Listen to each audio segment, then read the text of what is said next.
Welkom by die Ligpunt Kerk podcast.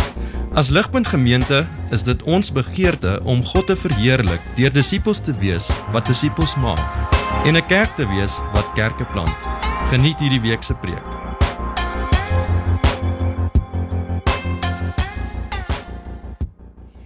Hallo almal, ek lees vanaand vir ons uit Openbaring 6 vers 1 tot 17 uit die ESV vertaling.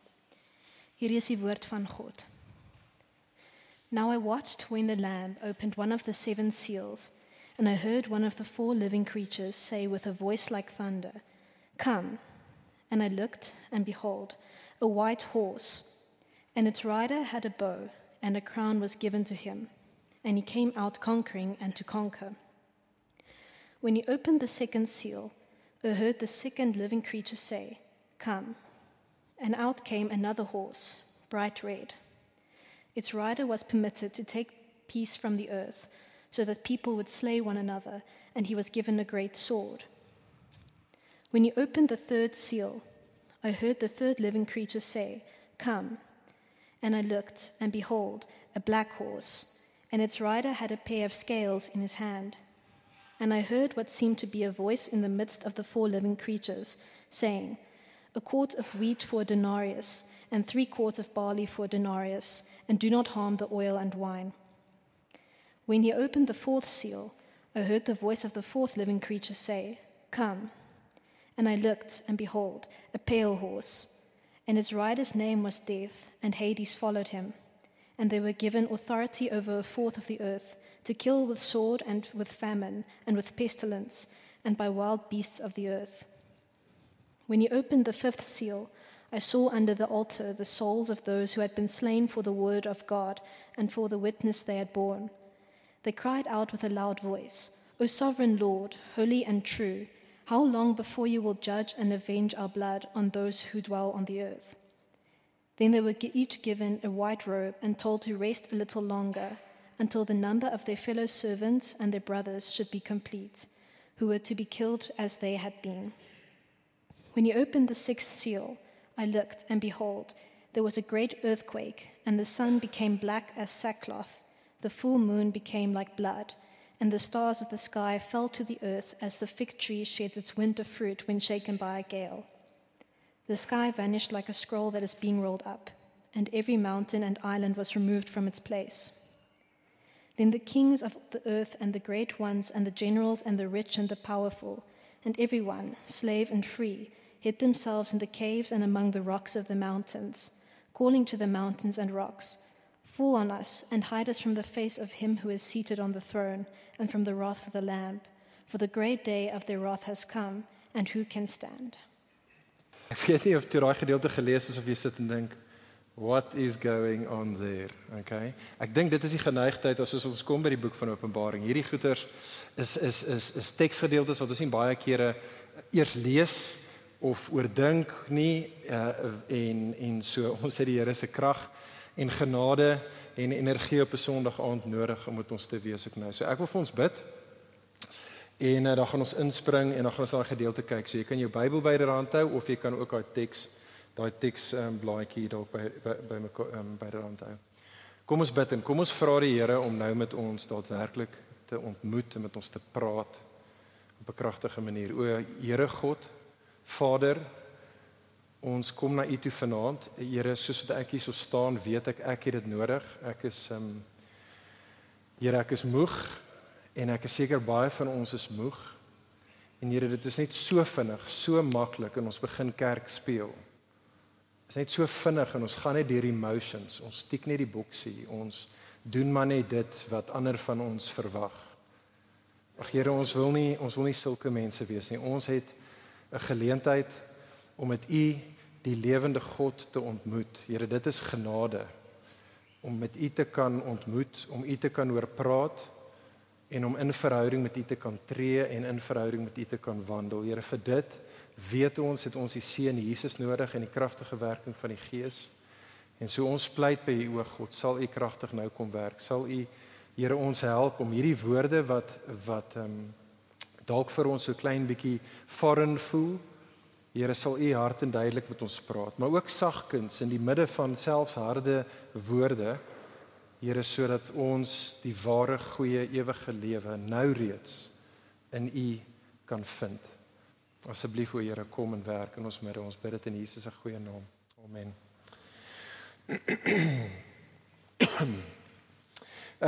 Vriende, ek wonder of julle weet wat is 'n autostereogram. Enigiemand idee wat 'n autostereogram is? Dis een van daai dinge wat ek dink almal van ons weet wat dit is. Niemand weet actually wat die woord. Ons nou daai woord gebruik nie. 'n Autostereogram is hier's een op die skerm wat ek gou wil vinnig hê julle na moet kyk, maar moenie nou die oefening doen. Dit lyk actually net soos water daar.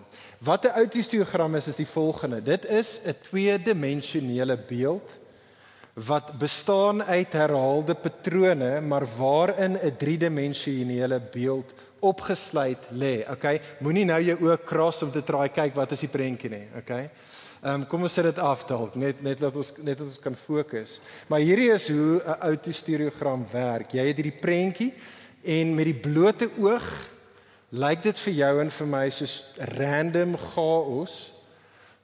Maar as jy net vir 'n oomblik stop en diep asemhaal en geduldig fokus en agter die tweedimensionele patroon om te fokus op dit wat agter die tweedimensionele patroon lê, dan kan die wat die oë het om te sien 'n dieper realiteit opmerk. En dit wat eers vir jou en vir my soos chaos lyk, is daar ewe skielik is daar eintlik betekenis te midde van dit wat so weird is daar eintlik betekenis dan te vind. En ek begin hiermee, vriende, want ek dink dat autostereogramme dien as 'n behulpsame analogie vir jou en vir my van hoe 'n gelowige na aardse realiteit om ons kyk. Veral soos wat ek en jy kyk na die wêreld om ons en oral sover as wat ons kyk, sien ons eintlik chaos. Oral om ons is dit net goddeloosheid en dit is net gebrokenheid, alles is messy. En die gelowige kyk daarna met 'n ander perspektief. Kom ek lys net gou vinnig vir ons, net 'n paar van die dinge. Ek weet nie hoeveel julle die nuus volg nie, maar kom ek lys net 'n paar dinge wat in die laaste maand in hierdie wêreld waarin ek en jy lewe, wat plaasgevind het, wat besig is in die afspeel is. Baie van ons weet dit, baie van ons onderdruk hierdie goed, maar ek wil hê ons moet dit hoor. So natuurlik net in die laaste maand nog steeds is die oorlog tussen Oekraïne en Rusland aan die gang. Dis nou al vir baie van ons ou nuus. Maar as jy in Oekraïne nou is, beloof ek vir jou, is dit baie, baie real en is baie, baie painful. Vroeër in die maand van September was daar, ek weet nie of jy dit gesien het in die nuus nie, was daar daai massiewe aardbewing in Marokko gewees. Net 'n paar weke gelede, 3000 mense is dood in Marokko met daai aardbewing, 6000 mense was beseer, 400,000, 'n half miljoen hoeveelheid mense is op 'n rowwe manier geaffekteer deur daardie aardbewing. Net 'n week daarna was daar die massiewe vloede in Libië, net basically pretty much langs Marokko gewees. 5000 mense is dood, maar daar's nog 'n ander 10,000 mense wat nou nog missing is. Hulle is letterlik in die see ingespoel en niemand weet waar daardie mense is nie. So dis 15,000 mense wat dood is, 43,000 mense in daai een stad in Libië haweloos. Net in die laaste week in Suid-Afrika, soos baie van ons weet, hierdie massiewe storms en die groot vloede met baie sterftes, baie skade en ons dalk in die sirkels waarin ek en jy beweeg, ervaar dalk nie so akiet nie, maar soveel duisende mense in ons land is vanaand sonder 'n huis en haweloos weens hierdie vloede in ons land in die laaste week. Ek weet nie of jy bewus is daarvan nie, maar net in die laaste week was dit in News24 dat ons is heidaglik in die midde van die grootste bird flu outbreak in die geskiedenis van Suid-Afrika. Nog nooit tevore soos hierdie week is daar 'n groter bird flu outbreak as nou nie. COVID voel dalk vir ons soos baie ou nuus, maar in hierdie week was dit in die koerante dat by Gatwick lughawe in Londen was daar nuwe gevalle en hulle het sekere vlugte gekanselleer weens COVID wat sy kop uitsteek in sekere plekke in die wêreld nog steeds. Dan is daar 'n ekonomiese resessie op die oomblik wat ek dink baie van ons pynvol van bewus is. Daar is die grootste house market crisis in Duitsland op die oomblik wat hulle nog ooit in hulle geskiedenis beleef het, wat hulle op die oomblik het hier in Suid-Afrika, soos ek nie vir elkeen van julle kan sê. Die rentekoers is skyrocket. Petrolprys gaan nou weer oor 'n week van nou al weer op, ek dink R2 diesel, R1 of iets met die petrol. So kan ons aanhou. Ek gaan nie eers begin om te rant oor Eskom nie. Ek kan nie die woord Eskom uitgooi. Julle almal voel dit, nee, ons almal voel dit.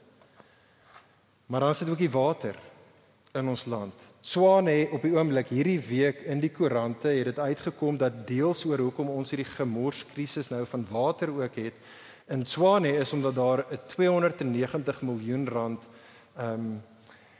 dodgy tender was wat deurgegaan het en ouens het geld daarmee gemaak en vir daai rede sê hulle om nou die probleme wat ons het net in Tshwane met ons water uit te sorteer gaan R4 biljoen kos. Nader aan die huis mag baie van julle, veral julle wat by die tutoring by Mamelodi betrokke is, sal weet dat Sihle Malocha, Sibusiso Malocha se vrou, Church in Mamelodi en baie van julle het al vir Sihle ontmoet, dat haar kanker wat sy mee gestry het vir 'n klomp jare en ons het gedink dit was weg, het weer opgevleer. Sy het stage 4 kanker op die oomblik. Dit is nadat hulle net 'n paar jaar gelede hulle jong seentjie verloor het, aan die dood afgestaan het na 'n mangeloperasie. 'n Vriendin, soos wat julle almal hier sit, as ons die tyd gehad het vanaand en ek vra vir elkeen van julle, vertel 'n klein bietjie jou storie.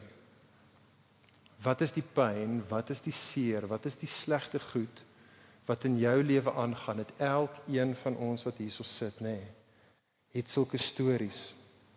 Vriende, hier is my punt, terug by die autostereogram analogie. Ek en jy kyk na die gemors, die mes in hierdie wêreld, die goddeloosheid en die gebrokenheid wat ons op die wêreldlandskap om ons sien, en dit lyk vir jou en vir my op tye soos random, betekenislose, rigtinglose chaos, en ek en jy vra onsself af, wat op aarde gaan aan op aarde? Waar is God in dit alles? Waar is God? Wat doen hy? Wat is aan die gebeur? Maar wat die Bybel vir ons sê, is vir die wat die oë het om te kan sien, is daar 'n dieper realiteit aan die gang. Dit lyk vir jou en vir my skynbaar soos gaas, maar daar is 'n dieper realiteit aan die gang. Vir die wat die oë het om te sien, lê daar goddelike betekenis opgesluit, en dit is waaroor Openbaring 6 oor handel wat ons vanaand gaan kyk. Alright, so ons is besig, soos ons gesê het, met hierdie reeks, of ons stel weer die reeks op, die openbaring van Jesus. Die rede hoekom ons daar hierdie reeks so getitel het, is want dit is letterlik die eerste 4 woorde waarmee hierdie boek begin.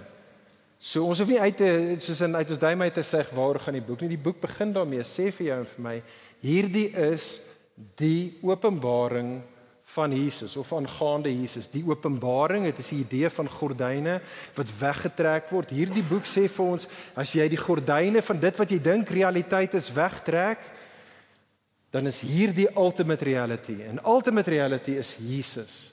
Volgende woord, die 5de woord waarmee die boek begin. Hierdie is die openbaring van Jesus Christus.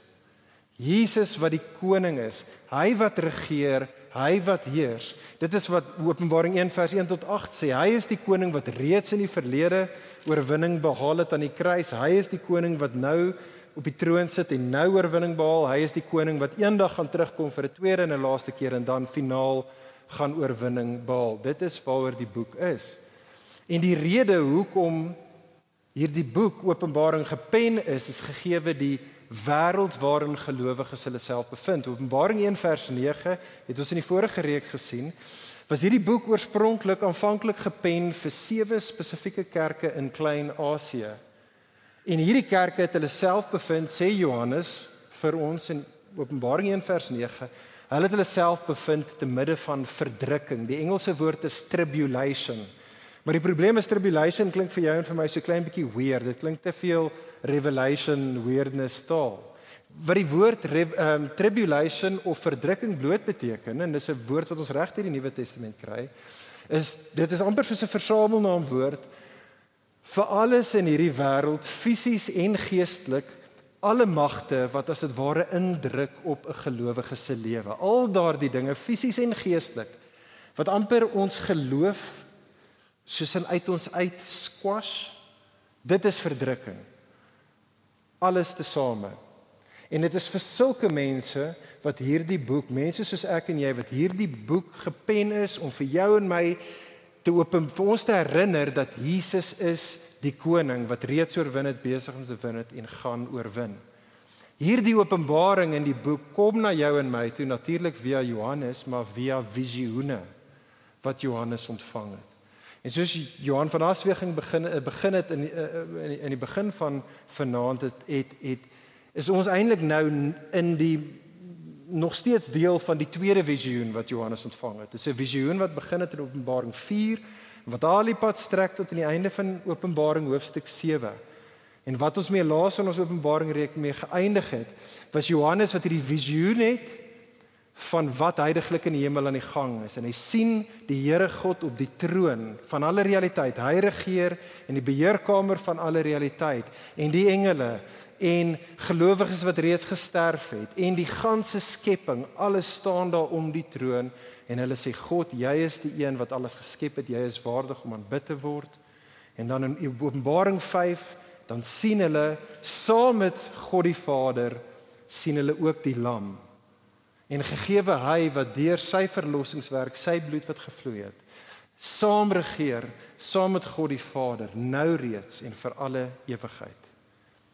Maar dit is juist daardie prentjie wat jou en my in die wêreld waarin ons onsself bevind, behoort so klein bietjie nie skepties te los nie, maar ten minste met 'n vraag te los. Die vraag vir jou en vir my is, indien dit dan die geval is, as dit is dat God en die lam nou reeds regeer en heers, hoekom dan al die mes in die wêreld? Hoekom dan al die verdrukking op aarde? Hoekom soveel aaklige goddeloosheid en gebrokenheid ver weg en hier naby, groot en klein, as God dan regeer? Hoe kan dit wees? Waar is God in dit alles? En dit is wat Openbaring 6 aan jou en my wil duidelik maak. Openbaring 6 gee vir ons 'n hemelse perspektief van dit wat nou heiliglik te midde van die gemors in hierdie wêreld besig is om af te speel. En so tel jou blaadjie op of tel jou Bybel dalk op as jy kan. Kyk gesom met daarna Openbaring 6 vers 1. Dadelik begin hierdie gedeelte met dis nog dieselfde visioen, die kamera kyk vir nou net oor en zoom nou in op 'n gedeelte van die visioen. En ons sien die lam wat besig is om die seels oop te maak, Openbaring 6 vers 1. Nou as jy kan onthou terug van wat ons gesien het in Openbaring 5, daar het Johannes in die visioen, die kamera was eers gewees op die een wat op die troon sit, die Here God, en in God se hand was daar 'n skrul, daar was 'n boekrol. En wat ons gesê het is dat daai boekrol verteenwoordig alles wat in wêreldgeskiedenis nou aan die gang is en waarheen wêreldgeskiedenis op pad is. Maar daardie boekrol was geseël met 7 seels. Niemand, Johannes gesien, niemand was waardig om daai boekrol oop te maak om vir ons te vertel where is everything heading, nee? Maar toe sien hy 'n leeu wat ook 'n lam is en wat lyk asof hy geslag is, Jesus. En ons het in Openbaring 5 gesien, Jesus die lam is waardig om die boekrol oop te maak, want sy bloed het gevloei om 'n mense vir God te koop. Dit is wat die mense uitgesing het in lofprysing. Hier is hy die een wat dit kan oopmaak. En nou is ons by daai gedeelte waar die lam nou die seels gaan oopmaak. In hoofstuk 6 en 7 gaan hy die 7 seels oopmaak. Ons kyk vanaand net na die eerste 6 seels in hoofstuk 6 wat die lam gaan oopmaak. En ons 3 waarhede wat ek hier vir ons wil uitwys. Ons kyk saam op die skerm. Hierdie is die 3 dinge wat ons raak sien in Openbaring 6, soos wat die eerste 6 seels oopgemaak word. Sien raak saam met my vriende, eerstens dan, ons gaan kyk na vers 1 tot 8, sien raak die Here God se oorkoepelende gesag. Dis wat ons daar nie moet mis nie, die Here God se oorkoepelende gesag, en hierdie gaan die langste van ons tyd saam wees. So terug by Openbaring hoofstuk 4, een van die dinge in die visioen wat ons in Openbaring 4 vers 6 tot 8 gesien het, is dat daar langs, daar waar God op die troon gesit het, was daar hierdie 4 lewende wesens wat om die troon was. Daai 4 lewende wesens is eintlik Ou Testament taal wat ons in Esegiel hoofstuk 1 sien. Dit is hierdie gerubs. Gerubs is hierdie engele, maar dit is soos next level engele. Dit is hierdie dienskneg soldate engele van God van Esegiel hoofstuk 1 en hulle is in die gestalte in Esegiel, maar ook sien ons dit in Openbaring 4. Hulle is in die gestalte van 'n leeu en 'n os en 'n mens en 'n arend. Elkeen van hierdie 4 lewende wesens en hulle was in Openbaring 4 om die troon besig om God te dien en hom te aanbid. En nou kom hierdie lewende wesens hier in ons gedeelte Openbaring 6 weer te voorskyn. Kyk saam met my, maar ek wil hê moenie net luister na Openbaring 6 vers 1 tot 8. Probeer met die oë van jou hart dit te sien.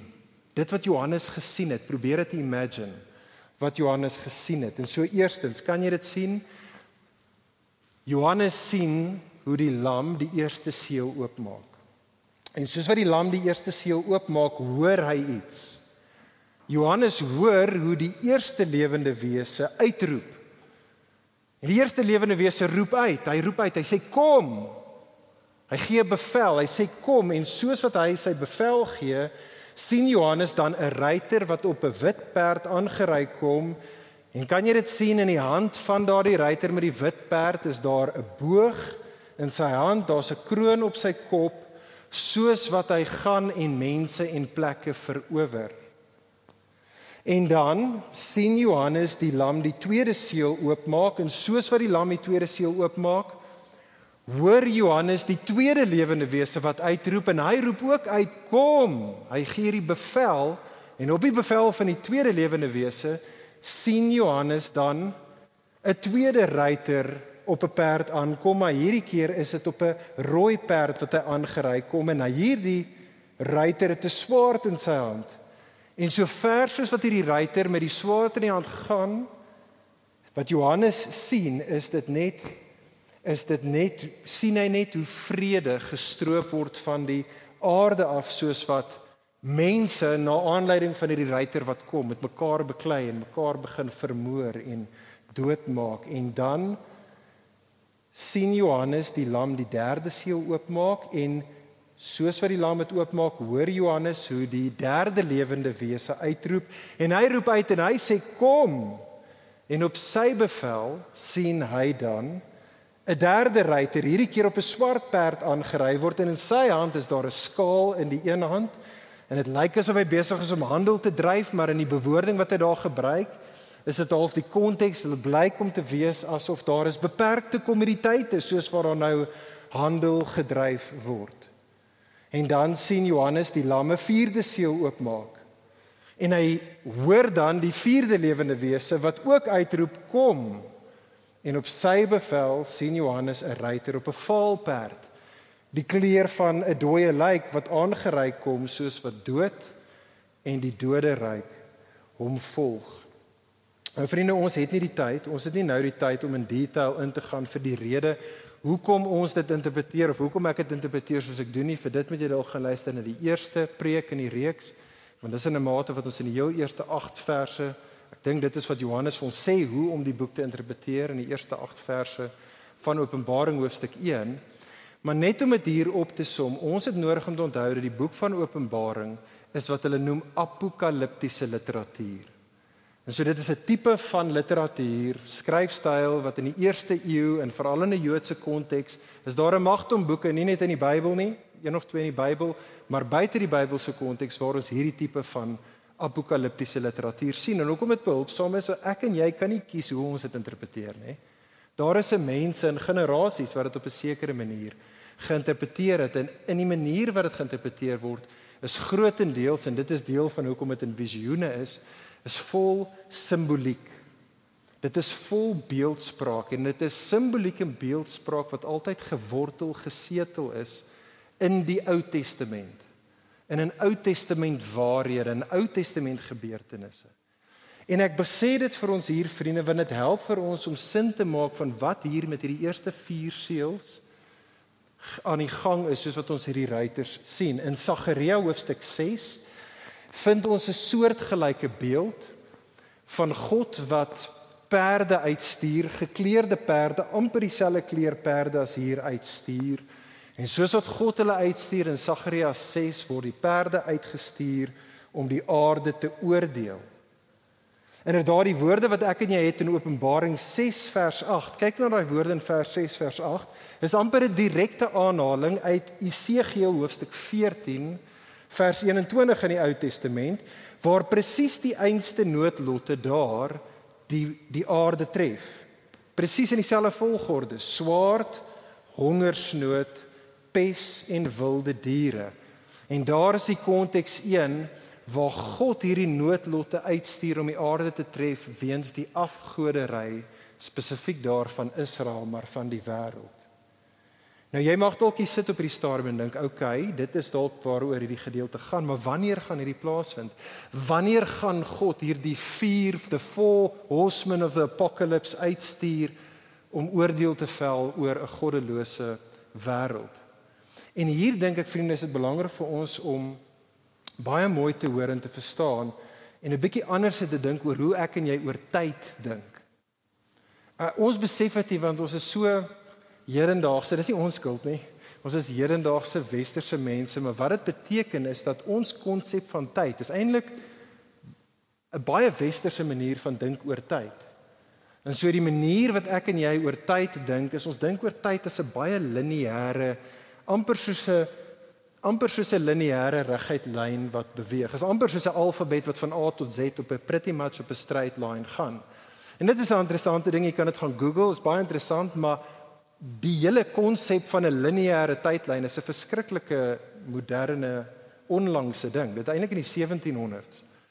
Ek dink 1726 was dit 'n ou met die naam Joseph Priestley wat eintlik vir die eerste keer so 'n lineêre tydlyn gegee het. En dis al die manier wat ek en jy na realiteit en ons wêreldbeskouing nou het. Maar in 'n Hebreëse wêreld waaruit die Bybel geskryf is en so ook die Nuwe Testament geskryf is, se konsep van tyd is nie so seer lineêr nie, is baie meer sirkulêr, is baie meer siklies. Maar is siklies op 'n progressiewe manier. Dis amper soos 'n spiraal.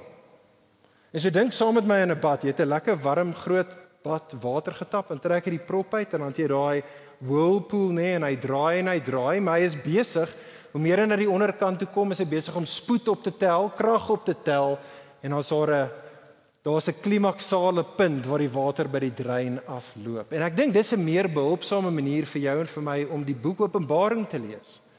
En nie net hierdie visioen in Openbaring 6 nie, maar amper elke visioen wat hierna volg. Wat dit doen is dit vertel vir jou en vir my, as ek en jy wil weet wanneer gebeur hierdie dinge, is dit in die verlede, is dit in die hede, is dit in die toekoms, is die antwoord ja. All of the above. In elke generasie, dit is selfs hoe die wêreld nou werk. Hoe werk tyd? Dit is seisoonaal. Siklies. In elke generasie, in elke era sien ons hierdie dinge uitspeel, maar ja, dit is so en ons gaan dit sien deur Openbaring 6. Dit tel spoed op, dit eskaleer en dit beweeg na 'n uiteindelike punt toe. En dit is hoe ek en jy die boek van Openbaring in ons gedeelte vanaand ook wil sien en verstaan.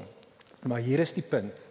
Hier is die punt van Openbaring 6 vers 1 tot 8. En soos ek gesê het, ons spandeer ons meeste tyd hier. Die punt wat ek en jy nie hier moet mis nie, vriende, is dat al die ellende wat hier vir ons beskryf word in Openbaring 6, staan uiteindelik onder die oorkoepelende gesag van die Here God. Onthou, waar is die 4 lewende wesens? Hulle is om die troon van God. Hulle is juis daar om hom te aanbid en hom te dien. Kyk saam met my in vers 2 van ons gedeelte. Die kroon op die ruiter op die wit perd is aan hom gegee. Dit is 'n gesag, 'n mag wat aan hom gegee is. Kyk na vers 4. Die ruiter op die rooi perd is toegelaat om die vrede te neem. En hy is 'n swaard gegee. Dit is die klimaks wat ons het in die heel laaste sinsdeel van vers 8 in ons gedeelte. Dit sê daar vir ons dat hy, die 4 ruiters, were given authority. En so die vraag vir jou en vir my vriendin, soos wat ek en jy kyk na al die gemors en die goddeloosheid en die gebrokenheid in hierdie wêreld, die vraag vir jou en vir my is, waar is God te midde van dit alles?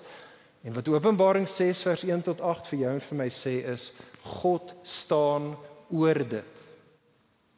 Hy staan oor dit. Hy is steeds op die troon in die beheerkamer van alle realiteit en wêreldgeskiedenis, die traject van wêreldgeskiedenis insluitende die ellende in hierdie wêreld.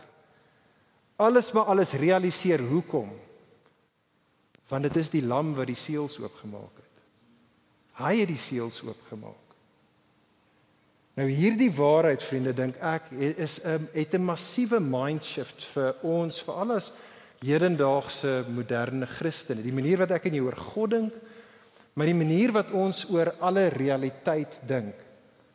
Wat hierdie gedeelte vir jou en vir my sê is, dat as ek en jy die koerante lees, elke dag, of jy is op social media, of jy is op Twitter, wat ook al dit mag wees, of jy hoor die stories van alles in hierdie wêreld, hoe hierdie wêreld uitrafel, het sy dit is by wyse van oorlog, misdaad, natuurrampe, resessies, hongersnood, siekte, pes, ongelukke, dan sê die gedeelte vir jou en vir my dat dit staan alles uiteindelik onder die soewereine hand van God. Kyk saam met my, net sodat ons kan duidelik oor wees. Hierdie is nie net iets wat ons in een versie of in een gedeelte in Openbaring 6 sien nie. Ons gaan dit sien deur die res van die boek van Openbaring, maar kyk saam met my op die skerm, net na 3 voorbeelde, daar's soveel meer wat ek kon gee, van waar die Bybel, Ou en Nuwe Testament hierdie punt maak. Bekende woorde in Job hoofstuk 1, It is the Lord that gave, and it is the Lord that is taken away. Op Job 2 vers 10, Shall we receive good from God and not receive evil? Amos 3 vers 6, Does disaster come to a city unless the Lord has done it? Matteus 10 vers 29, hierdie is wat Jesus sê. Not one sparrow will fall to the ground apart from your Father. Nou ek besef dat hierdie waarheid mag dalk vir party van ons wat hier sit, mag dit jou dalk 'n bietjie ontstel, jy voel ongemaklik om dit mag jou dalk selfs baie kwaad maak, veral wanneer ek en jy so pynvol die swaar kry in die lyding en hierdie wêreld nie net ver weg sien nie, maar vriendin, soos wat ek en jy dit self in ons eie lewens eerstehands ervaar. Ons kan nie help as om onsself te vra nie, beteken dit dan dat God boos is? Of beteken dit dalk dat ek boos is en die hele rede dat daar slegte dinge in hierdie wêreld of ook met my gebeur is omdat ek dalk op een of ander manier besig is om deur God geoordeel te word daarvoor. Nou hier het ons nodig, en dis 'n langer gesprek wat ons nie vanaand kan hê nie, maar ons gaan nog baie hierdie gesprekke hê in die res van die boek van Openbaring. Maar hier wil ek ten minste vanaand net sê, vriende, dit is hier waar ons moet hierdie waarhede wat ons hier sien, moet ons in ons hand hou. Maar dit is natuurlik nie al wat die Bybel vir ons sê oor God nie, daar's ander waarhede ook. En ons moet daai waarhede in spanning hou. Ons hoef dit nie te kan rasioneel te kan uitfigure nie. Hou alles wat die Bybel sê in jou hande saam, hou die spanning. Die Bybel sê ook vir ons dat God is die Vader van lig. God, daar's nie 'n donker kant aan God nie. God is nie 'n boosdoener nie. God sondig nie, hy's perfek heilig. Alles wat God altyd doen is goed en heilig. 'n Ander waarheid wat ek en jy in ons hande moet hou in die spanning is dat die Bybel sê dat hierdie wêreld uiteindelik is die rede vir die gebrokenheid en die gemors is gegewe. Die wêreld is gevalle weens die sondeval. Weens die sonde van 'n mense wat hulle rug op hulle Skepper gedraai het en so baie dinge in hierdie wêreld is net uitsienheid. En ons lewe in 'n wêreld wat nie net nou gebroken is gegee die sondeval nie, maar ook vir baie van ons sondige mense is wat skade aan ander en aan die wêreld om ons berokken. Wat die Bybel verder vir ons sê, vriende, en ons het dit gesien in die 7 briewe vir die 7 kerke. Dit was so duidelik in die 7 briewe vir die 7 kerke. Is dat wat ook al God besig is om te doen, soos wat hy soewerein is oor al die gemors in die wêreld, ten minste weet ons hierdie. Wat ons weet is dat God is besig in die hede om goddeloses te straf. Hy doen dit in die hede Die 7 briewe het dit vir ons gesê, en tergelykertyd, te midde van die hartseer en die gebrokenheid in die wêreld, is God besig om sy kinders, sy geliefdes te suiwer.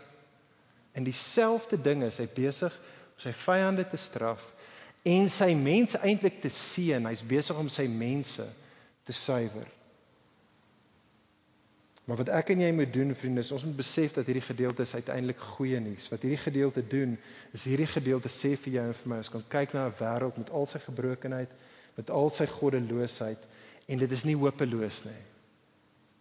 Die wêreld gaan oukei wees, want God is in die beheerkamer van alle realiteit. Dit is juis omdat dit die lam is wat die seels oopgemaak het. Dis vir daai rede dat dit hy die een is wat die boekrol kan toemaak. Dit is net die God wat gesag gee aan die ruiters om skade te berokken op aarde, wat dan ook die gesag het om hulle gesag van hulle af weg te neem. Dit bring ons by die tweede waarheid in die gedeelte wat ek graag wil hê ons moet sien. En dit is daar in vers 9 tot 11. Sien saam met my raak op die skerm, hier is die tweede ding wat ons sien in Openbaring 6. Sien raak die Here God se voltooide raadsplan. En so hier het ons nou die lam wat die 5de seël oopmaak, en nou skuif die kamera was gewees op aarde vir 'n oomblik, nou skuif die kamera op na die hemele toe. En wat ons sien in hierdie 5de seël wat oopgemaak word, is ons sien hier 'n altaar in die teenwoordigheid van God, en onder die altaar word ons vertel, is daar hierdie gelowiges, die siele van gelowiges, wat vir hulle geloof vermoor was. En alhoewel hulle in die teenwoordigheid van God is, en hierdie is 'n bietjie van 'n surprise vir ons, huil hulle. Daar's trane wat hulle huil, soos wat hulle uitroep na God toe. Kyk saam in vers 10. Hierdie gelowiges onder die altaar roep uit aan God en hulle sê, "O Sovereign Lord." O Sovereign Lord, sien julle daar weer God se gesag? O Sovereign Lord, holy and true, how long before you judge and avenge our blood on those who dwell on the earth? Nou wat hulle hiervoor uitroep is nie vir wraak in die sin van God kry hierdie klop ouens terug wat ons benadeel en ons seer gemaak het en ons dood gemaak het nie.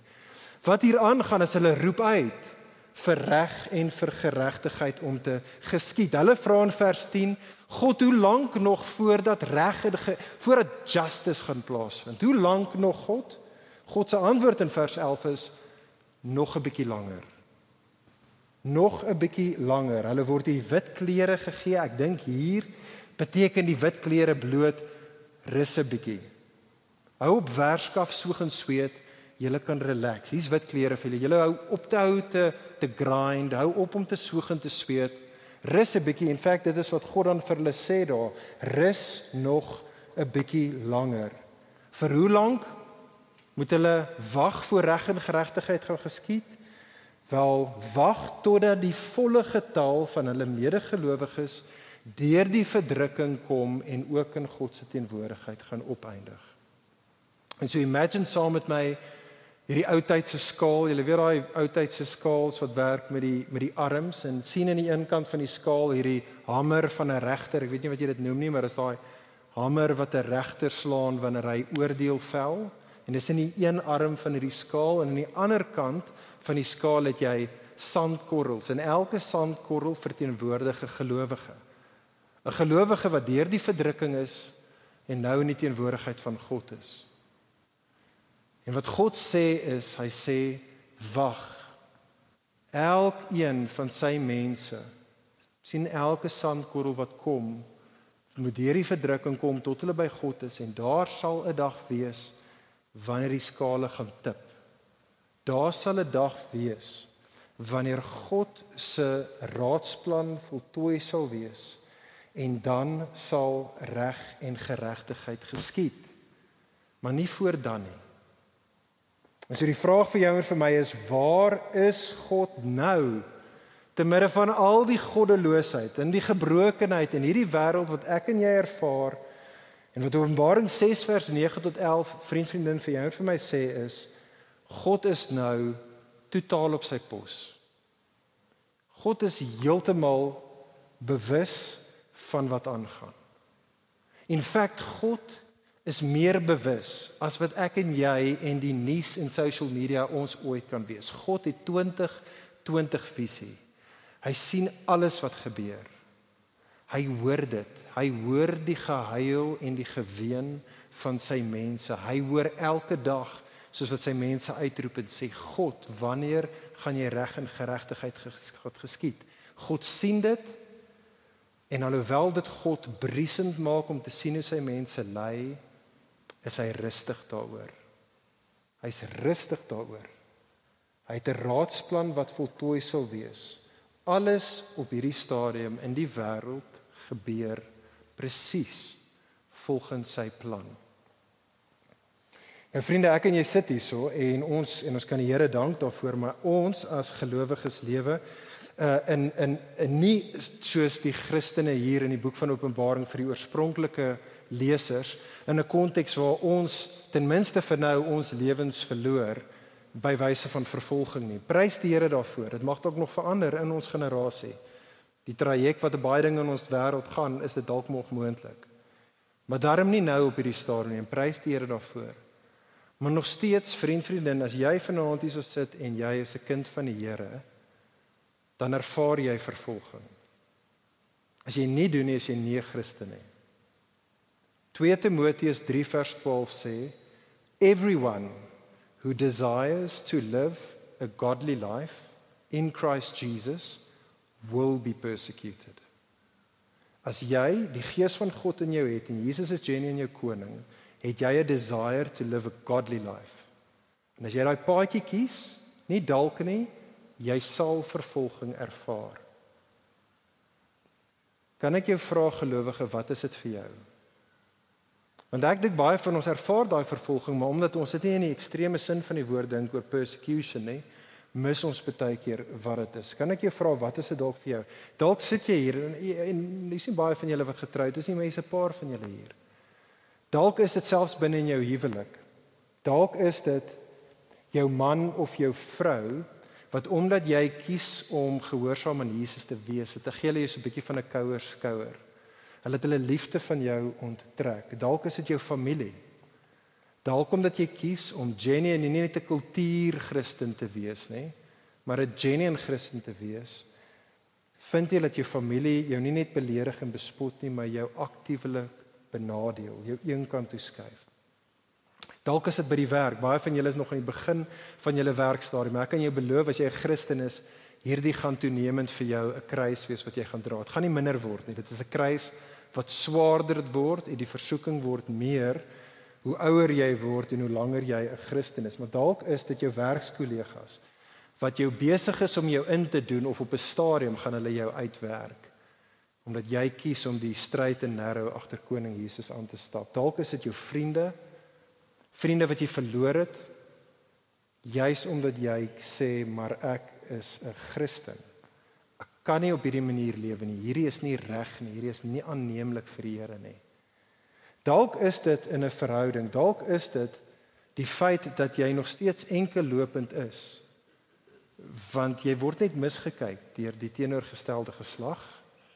Want jy is nie besig om te compromise nie. Jy is besig om te sê, daar's 'n sekere manier van lewe, daar's sekere dinge, daar's lewenstyle en daar's dinge in verhoudings wat ek net nie 'n paadjie is wat ek gaan afstap nie, want ek is 'n kind van die Here. En vir daai rede vind jy jouself dalk enkellopend of dalk is jy in die proses om jouself uit 'n verhouding uit te werk omdat jy gehoorsaam aan koning Jesus wil wees. Vriendin, wat ook al dit vir jou is, wat Openbaring 6 vers 9 tot 11 wil doen, is dit wil jou en my vanaand bemoedig in die gemors van ons lewens as vervolgdes. Wat hierdie gedeelte vanaand wil doen, is dit wil vir jou bemoedig en vir jou sê, God sien jou. God sien beter selfs as wat jy dink jy jou swaar kry sien God dit. Hy sien jou seer, God hoor jou geween. Jy kan kom huil by God. Hy verwelkom jou trane. Hy is briesend oor wat met jou gebeur. Maar hy is nie angstig daaroor nie. Hy is totaal in beheer van jou situasie. Ek en jy weet dalk nie hoe lank daai kruis is. Jy weet dalk nie hoe lank die kruis is wat jy gaan moet dra nie. Maar wat hierdie verse vir ons sê, dat in die midde van die gemors waarin jy jouself bevind, daar is 'n einde daaraan.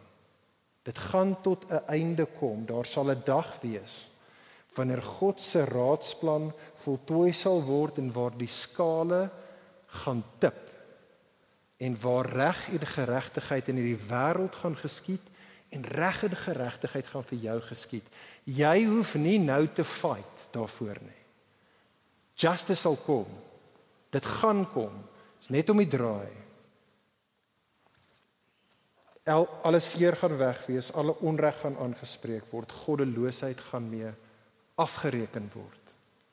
En dit bring ons by die laaste waarheid in die gedeelte. Kyk saam met daarna vers 12 tot vers 17. Hier is die laaste waarheid wat aan ons geopenbaar word hier in Openbaring hoofstuk 6. En dit is, sien raak saam op die skerm, die Here God se finale oordeel, vers 12 tot 17.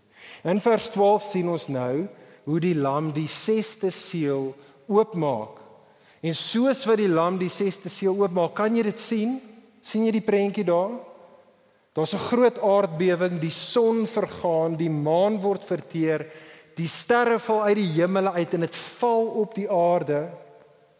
Die hemele word opgerol en die berge en die eilande skud en ruk en dit verkrummel. Dit is wat Johannes hierso sien. Nou weer eens is hier die Ou Testament taal, dit kom net so uit die Ou Testament uit, en in die Ou Testament is hierdie Ou Testament beeldspraak wat die Ou Testament profete gebruik het wanneer hulle gepraat het van oordeelsdag, van daardie dag waar alles wat gevalle is in hierdie bedeling waarin ons onsself vind, tot 'n einde sal kom. Dit is wat oordeelsdag is en dit is wat Johannes hier sien. Ons is nou in daai gedeelte van wêreldgeskiedenis hier reg by die onderkant van die spiraal, soos wat dit op pad is by die drein af. En dit is hierso wat Johannes sien. Daardie dag, oordeelsdag, is 'n angswekkende dag vir baie. En daar's geen soos wit broodjies vir wie dit 'n angswekkende dag is. En sien jy daarso? Dit gaan 'n terrible dag wees, sê die gedeelte, sê die visioen vir konings en vir die grootes, vir die rykes, vir die magtiges, maar ook vir die slawe, ook vir die vryes, vir elkeen wat nie, soos in Openbaring 4 en 5, nou reeds in hierdie wêreld die knie buig voor die een wat op die troon is nie, gaan daai dag 'n terrible dag wees. En wanneer die lam in al sy toorn gaan kom, gaan soveel mense, sê hierdie visioen van Johannes, gaan hulle skarrel, hulle gaan rondhardloop en hulle gaan in die gebergtes en in die gleuwe van die berge gaan hulle gaan wegkruip en hulle gaan uitroep. Kyk op vers 16 en 17. Hulle gaan uitroep, "Fall on us." Hulle sê hierdie vir die berge, hulle sê hierdie vir groot klippe. Hulle sê dit vir die rotse. Mense gaan in die berge wees en hulle gaan uitroep, hulle gaan sê, "Fall on us. And hide us from the face of him who is seated on the throne and from the wrath of the Lamb. For the great day of their wrath has come and who can stand?" Vriende, daar is iets erger as vir 'n groot berg, 'n stuk rots om op jou te val en jou te vergrys. En dit is om op daardie dag voor die heilige God en die toren van die lam te staan te kom. En die vraag vir jou en vir my is, waar is God nou? Waar is God gegee al die goddeloosheid in hierdie wêreld? Wat doen God gegee al die gebrokenheid in die wêreld? Wat doen hy? En wat hierdie gedeelte vers 12 tot 17 vir ons sê is, God is op pad. Hy is op pad. Die lam wat ook die leeu is op pad. Hy's net om die draai. Hy kom om reg en geregtigheid te laat geskied, maar per definisie as hy kom om reg en geregtigheid te laat geskied, beteken dit dat hy moet kom om ongeregtigheid en ongeregtigdes te kom oordeel. En so vriende, elkeen van ons het nodig om besigheid te doen, soos ons vanaand hier sit. Het elkeen van ons nodig om besigheid te doen met daai laaste 3 woorde van ons gedeelte in Openbaring 6 vers 17. Die vraag aan jou en my is, op daardie dag, who can stand? Wie gaan staan? Die vraag antisipeer 'n antwoord. In en van onsself? Niemand nie. Romeine 3 vers 23, almal skiet kort van die glorie van God. Ons almal skiet kort van die geregtigheid van God. Elkeen van ons verdien die oordeel van God. Was die bekende storie, jy mag het al gehoor het, G.K. Chesterton was 'n bekende skrywer en 'n joernalis in die vroeë 1900s, en iemand het hom gevra, what is wrong with the world? Want die wêreld was toe ook messed up. What is wrong with the world? En G.K. Chesterton het gesê, I am. Ek is. Ons is die mensdom. Dis ons wat ons rug op God gedraai het. En hierdie wêreld uit sink uitgemaak het, die skepping en die skepper uit sink uitgebring het. En elke liewe dag, wanneer ons in groot en klein maniere in hierdie wêreld, groot, die rykes en ook die armes, groot en klein mense, wanneer ons rug op God draai, nie ons God liefhet met ons hele hart nie, nie ander mense liefhet soos onsself nie, dan dra ons by tot dit. Vriende, in die lig van dit gesien, ek weet nie of dit is hoe jy dink oor al die gemors wat ek in die begin gelys nie, maar in die lig van dit gesien, kan jy sien dat soveel van die aaklige goeders in hierdie wêreld, daar is eintlik ook in dit genade. Ek weet nie of jy dit besef nie. Die horrific, terrible goed, wat elke dag, die heeltyd gebeur, daar's eintlik genade in dit. Want wat hierdie gedeelte vir ons sê, alles wat in die wêreld nou gebeur is soos sirenes wat afgaan. Dit is soos 'n sirene wat afgaan en wat elke dag vir jou en vir my sê, as jy jou koerant oopmaak en jy sien wat gebeur, sê dit, daar is fout. Wees gewaarsku, hierdie wêreld, hierdie skepping is uit sink uit met die Skepper. Dit waarsku ons, dit sê vir ons, so aaklig soos wat dit nou is, daar is 'n groter ellende wat kom. En dit is wanneer die lam terugkom in al sy toorn. En vriendin, dit los elkeen van ons wat vanaand hier so sit met net een van twee opsies. Daar's 'n vurk in die pad vir almal van ons. En dit is 'n paadjie wat net jy kan kies. Ek of nie jou boyfriend of jou man of jou vrou of jou pa of jou ma, niemand kan daai paadjie vir jou kies nie. Dit is 'n paadjie wat net jy kan kies, maar dit los ons met een van twee opsies. Ek en jy kan of soos baie mense in hierdie wêreld gaan en in ons spreekwoordelike grotte gaan wegkruip van die realiteit van God af, te vergeefs. Jy kan dit dalk vir 'n kort rukkie doen. Jy dink jy speel wegkruipertjie, net vir 'n kort ruk, maar is te vergeefs. Ons kan of te vergeefs wegkruip in ons spreekwoordelike grotte, of wat ek en jy kan doen, is ons kan kom skuiling vind by die lam. Kyk saam met my laaste ding daarso. In Openbaring 6 vers 9. Ek het dit as Pristette uitgelos, maar het jy gesien, waar is die siele van die gelowiges in God se teenwoordigheid? Waar is hulle? Hulle is onder die altaar. Die altaar is die plek waar die lam geslag word. Die altaar is die plek waar die lam die oordeel vat vir sondaars, vir afgodsaanbidders, sodat hulle nie hoef nie. Hulle is onder die altaar, veilig in die heilige teenwoordigheid van God. Vriende, dit is die uitnodiging vir jou en vir my. Dwaasheid is om te probeer om op 'n ander manier skuiling te vind van die toorn van die lam. Wysheid is om te hardloop na die lam toe, wat die toorn namens jou, die oordeel namens jou gevat het. Kom ons wees wys en ek sluit hiermee af. Kyk saam met my vir 'n laaste ding in ons gedeelte. Het jy dit opgetel? Ons gaan dit sien reg deur die boek van Openbaring. Daar's 'n uitnodiging in ons gedeelte. En dit is, die uitnodiging is die woordjie behold.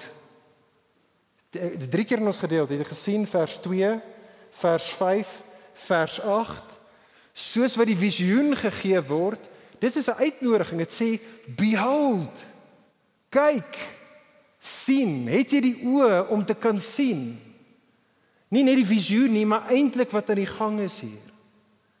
Wat hierdie gedeelte vanaand vir ons sê, is dit sê vir ons, kyk, sien, kyk na die wêreld om jou, met al die goddeloosheid, die gebrokenheid, die gemors, en sien die soewereine hand van God raak.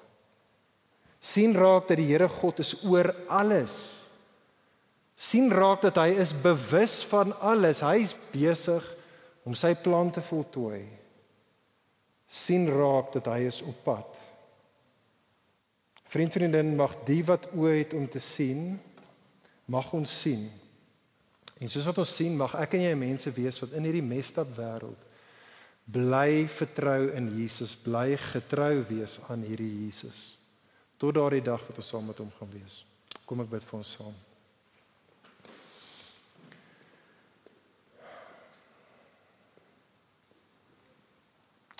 Vader, hierdie gedeelte is moeilik. Daar was baie inligting. Daar's harde waarhede. Maar Here, dit is genade op genade vir elkeen van ons wat hier sit.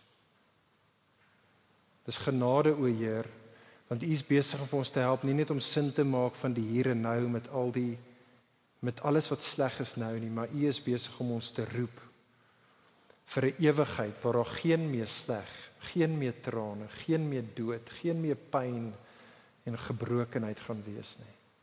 U nooi ons. U nooi elkeen van ons na U seun toe. Die lam wat geslag was vir sondaars soos ons.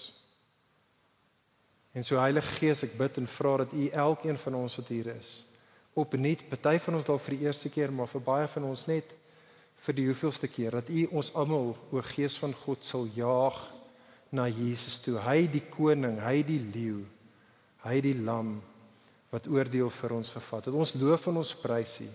En ons vra U, o Here, kom tog gou en neem ons vir alle ewigheid in die ewigheid in. In Jesus naam bid ons dit. Amen. Vir meer inligting oor Ligpunt Kerk, besoek gerus ons webwerf op www.ligpunt.com of kontak ons gerus by info@ligpunt.com.